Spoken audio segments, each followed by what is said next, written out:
Bonjour, je veux vous parler aujourd'hui d'un sujet qui n'est pas très facile à vivre en fait, c'est le respect des personnes handicapées et de leurs droits. Euh, Plusieurs fois, j'ai rencontré des personnes qui étaient en souffrance à cause de l'attitude de personnes proches qui n'étaient pas correctes. J'ai rencontré quelqu'un une fois qui pleurait dans son fauteuil, voilà, c'était en soins, qui pleurait dans son fauteuil parce que sa grande fille lui hurlait dessus alors qu'elle ne pouvait pas bouger. Il faut comprendre, il faut comprendre que ces personnes-là ne pouvant pas bouger, elles n'ont aucun moyen d'évacuer. C'est de la violence morale, aussi dite psychologique, qui s'apparente à un vrai choc, puisque cette souffrance ne peut faire que s'accumuler, vu qu'il n'y a que très peu de possibilités d'aller vers le monde extérieur. Je parle des déplacements. Très peu de possibilités de se faire entendre car le handicap est mal apprécié et mal compris. Et donc la personne, elle se retrouve très souvent dans un cercle tout petit. Dans ces cas-là, prendre les gens dans les bras 5 minutes, ça suffit pas. Alors il faut faire appel aux associations, parce qu'on ne peut pas faire appel aux proches, ce qui est un paradoxe insupportable, hein, on a bien compris. Et je ne veux plus voir les gens pleurer comme ça. Il y a différents types de violences, on est d'accord. Il y a la violence physique, il y a la violence morale. J'ai pas envie d'en faire une distinction à proprement parler, si ce n'est que dans les deux cas, c'est assez lâche. Les réactions sont incontrôlées et je pense que c'est ça la difficulté. Et je me rendais pas compte au début d'à quel point, pour les gens, un handicap, c'est une violence. Parce que c'est un refus, c'est un non-dit dans notre société, c'est un tabou, on n'en parle pas. Si on en parlait plus, il y aurait déjà une accessibilité pour les personnes handicapées.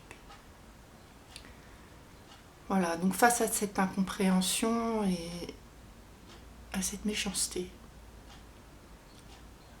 j'avais envie d'en parler. J'ai un cas un peu personnel par rapport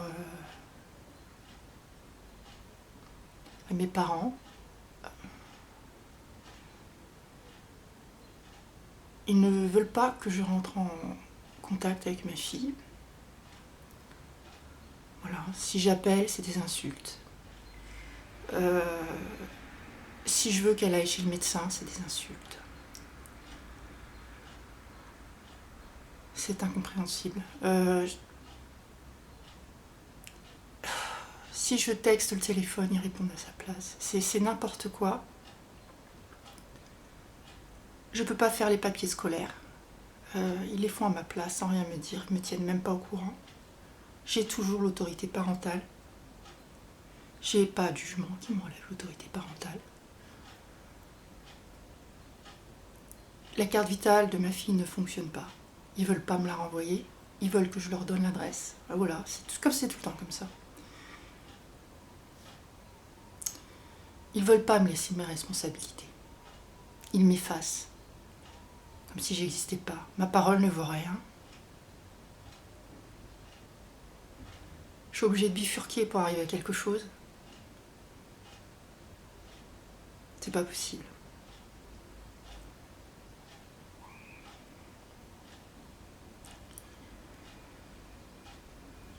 Ils n'ont pas accès au dossier médical de ma fille antérieure, mais ils savent très bien que ma fille devait se faire opérer. Ils sont allés faire une radio pour aller contre le scanner, pour dire qu'il n'y avait pas besoin d'opération, alors qu'en réalité, c'est le scanner qu'il faut. Et ils ont caché au médecin qui avait déjà tout qui était en place pour l'opération.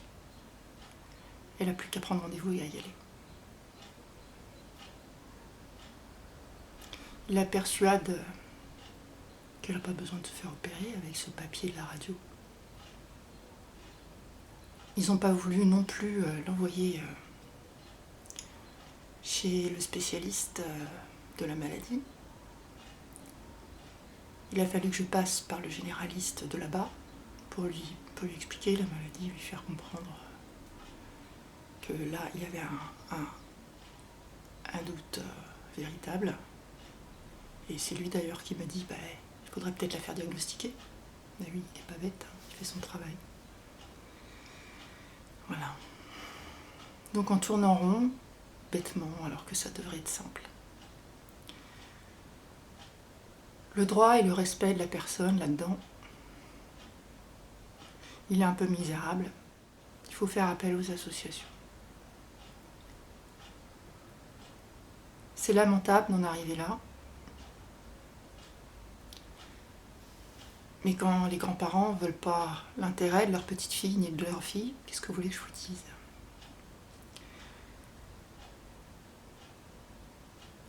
Les décisions arbitraires, c'est bon pour personne.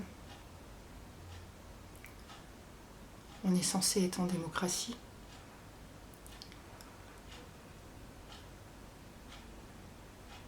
J'ai pas de regard positif par rapport à cette situation, mais beaucoup de tristesse. Et je suis choquée par leur attitude alors que je suis déjà malade et diminuée. J'ai pas passé des jours allongés, sonnés parce qu'on me parle mal. J'ai pas besoin d'avoir la tête qui tourne comme c'est pas possible, bien plus que d'habitude, et pas pouvoir tenir debout, et ça plusieurs fois dans la journée. On n'a pas le droit de traiter les gens comme ça. J'en ai assez de leur attitude.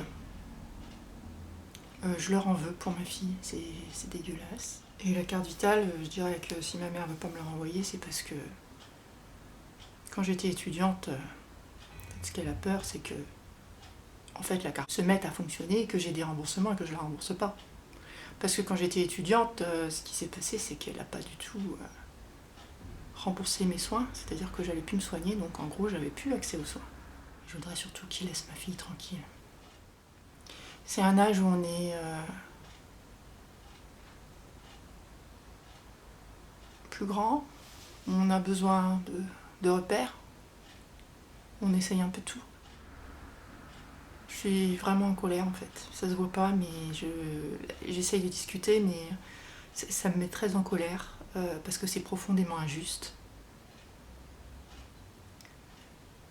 C'est normalement mes parents qui devraient subvenir à mes besoins si j'avais un problème quelconque. Et là, c'est eux qui me demandent sans cesse de l'argent, alors qu'ils savent très bien que j'ai rien, ils veulent m'effacer. J'en ai assez.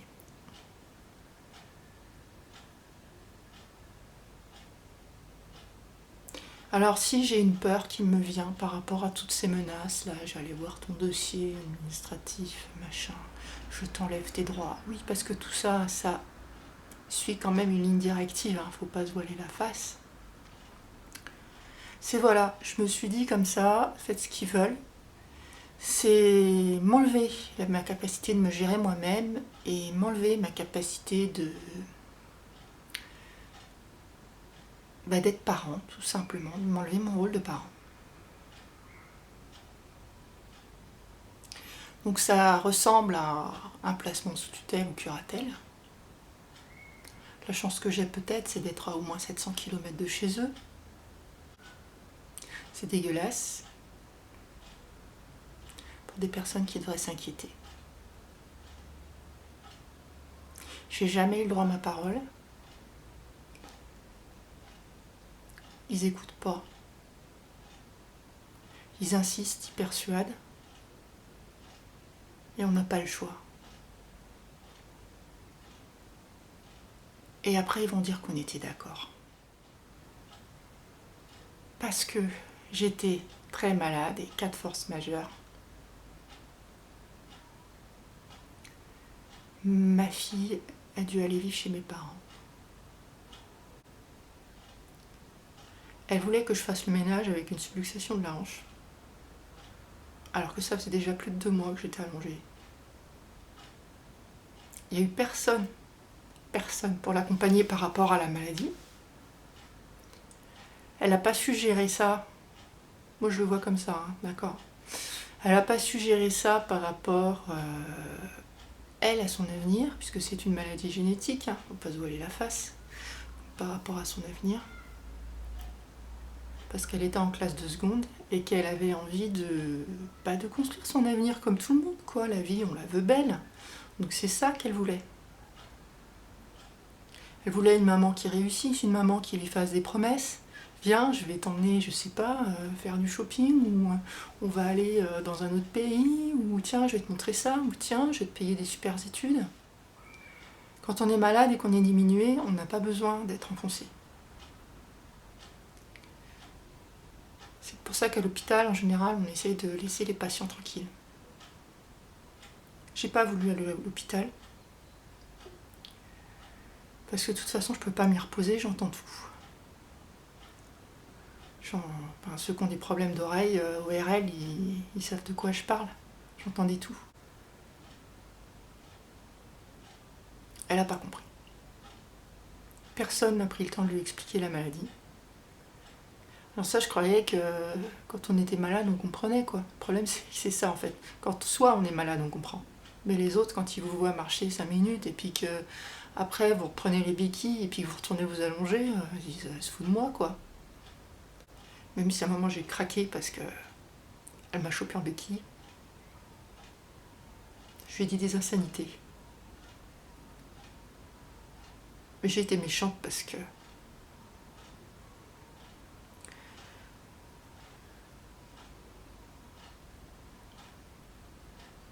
c'était trop dangereux pour moi. J'avais plus de force. J'avais besoin de repos. Je comprends que c'est extrêmement pénible avec le recul. Je comprends que c'est extrêmement pénible. Déjà que je trouvais ça difficile à cette époque-là pour elle. J'ai pas voulu tout lui dire. Et d'ailleurs que je comprenais rien parce que je venais juste d'être diagnostiquée. Mais je voulais plus que tu me vois comme ça parce que t'étais partie à me détester. Et moi j'en pouvais plus. C'est mes parents qui s'amusent à détruire tout le temps. Tu peux compter sur moi. Même si je roule pas sur l'or, on fera notre maximum pour que tu sois bien, pour t'orienter dans tes choix, et puis pour faire quelque chose. Ne prends jamais un seul avis, il faut que tu compares tout le temps, tout le temps, tout le temps, tout le temps. Et plus tu compares large, mieux c'est. Alors j'ai essayé de te parler de ton permis. J'ai essayé de te parler de tes études, tes contacts avec les professionnels. Donc visiblement, c'est mes parents qui ont répondu, ou si c'est toi qui as dit ces horreurs, bah écoute, tu es obsédé par l'argent, mais j'apporte autre chose. Tu dois faire tes propres choix, en toute liberté. Pense à toi. Ça fait 1 semaine que je suis pas bien avec cette histoire-là. Même si ça fait 1 an que ça s'accumule. Je veux plus entendre d'horreur, je veux plus entendre d'insultes. Je veux pas qu'on prenne mon rôle, je veux pas qu'on prenne mon rôle de parent, je veux pas qu'on gère mes papiers à ma place. Et je veux qu'on me respecte, juste comme tout être humain, en fait. Merci.